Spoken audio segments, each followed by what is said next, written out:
रामायण ये सिर्फ एक कहानी नहीं है, बल्कि जीवन जीने की एक पूरी गाइड है जो हजारों सालों से हमारे दिलों में बसी हुई है। जब हम रामायण के बारे में सोचते हैं तो अक्सर हमारे मन में राम और सीता की प्रेम कहानी या रावण के साथ युद्ध की तस्वीर आती है। लेकिन अगर आप इस महाकाव्य को गहराई से देखें तो ये इंसानी रिश्तों, नैतिकता और जीवन के सबसे जटिल सवालों का एक अद्भुत खजाना है। महर्षि वाल्मीकि ने जो कहानी लिखी थी वो आज भी उतनी ही प्रासंगिक है जितनी हजारों साल पहले थी। राम का चरित्र सिर्फ एक आदर्श राजा का नहीं है, वो एक ऐसे इंसान का है जो हर कदम पर कठिन फैसले लेता है।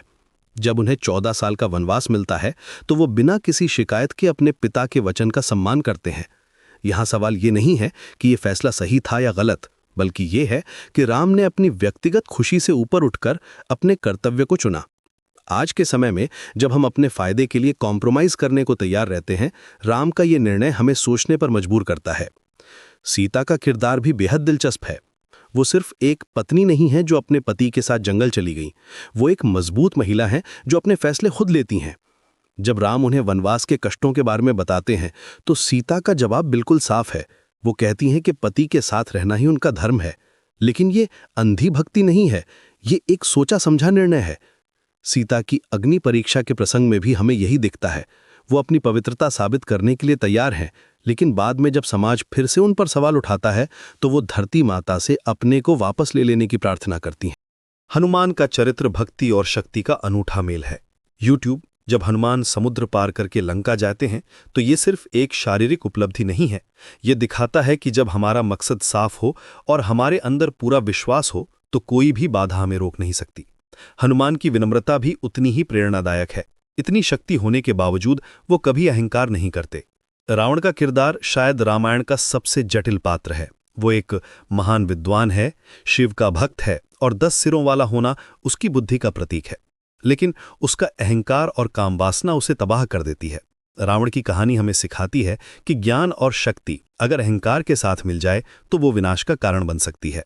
रावण के अंतिम क्षणों में जब वो राम से अपनी गलतियों को स्वीकार करता है तो ये दिखाता है कि हर इंसान में अच्छाई और बुराई दोनों मौजूद हैं।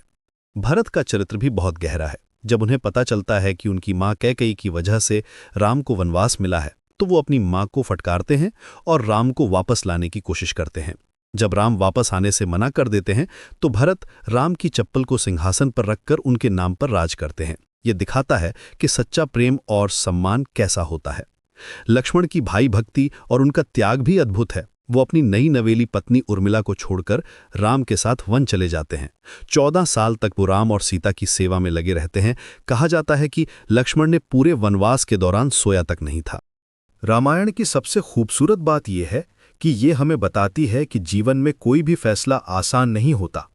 राम को अपने पिता के वचन और प्रजा की खुशी के बीच चुनना पड़ता है। सीता को अपनी गरिमा और समाज के दबाव के बीच संतुलन बनाना पड़ता है। हर पात्र अपनी अपनी परिस्थितियों में सबसे अच्छा करने की कोशिश करता है। इस महाकाव्य का सांस्कृतिक महत्व भी अपार है। रामायण ने भारतीय समाज की नैतिक नींव रखी है। आज भी जब हम किसी को आदर्श पुरुष कहते हैं तो हम उसे मर्यादा पुरुषोत्तम राम से तुलना करते हैं। दशहरा और दिवाली जैसे त्योहार रामायण की घटनाओं से ही जुड़े हुए हैं। रामायण सिर्फ भारत में ही नहीं बल्कि पूरे दक्षिण पूर्व एशिया में फैली हुई है। थाईलैंड, इंडोनेशिया, कंबोडिया, हर जगह रामायण की अपनी अपनी व्याख्या है। ये दिखाता है कि इस कहानी में कुछ ऐसी सार्वभौमिक सच्चाई है जो हर संस्कृति को अपनी लगती है। आज के समय में रामायण की प्रासंगिकता और भी बढ़ गई है। जब हम रिश्तों में समस्याओं से जूझ रहे हैं तो राम सीता का प्रेम हमें दिखाता है कि सच्चा प्रेम परीक्षाओं से गुजरकर और भी मजबूत होता है। जब हम करियर और पारिवारिक जिम्मेदारियों के बीच फंसे होते हैं तो राम का उदाहरण हमें बताता है कि कर्तव्य का पालन कैसे करना चाहिए। रामायण हमें यह भी सिखाती है कि अच्छाई और बुराई का युद्ध सिर्फ बाहरी दुनिया में नहीं बल्कि हमारे अंदर भी चलता रहता है। हर दिन हमें छोटे बड़े फैसले लेने पड़ते हैं और रामायण के पात्र हमें दिखाते हैं कि कैसे हम अपने सिद्धांतों पर कायम रहकर सही राह चुन सकते हैं। रामायण एक ऐसी कहानी है जो हमें बताती है कि जीवन में संघर्ष अवश्यंभावी है, लेकिन हमारे चरित्र की असली परीक्षा इसी बात में है कि हम उन संघर्षों का सामना कैसे करते हैं। और यही सबक आज भी उतना ही महत्वपूर्ण है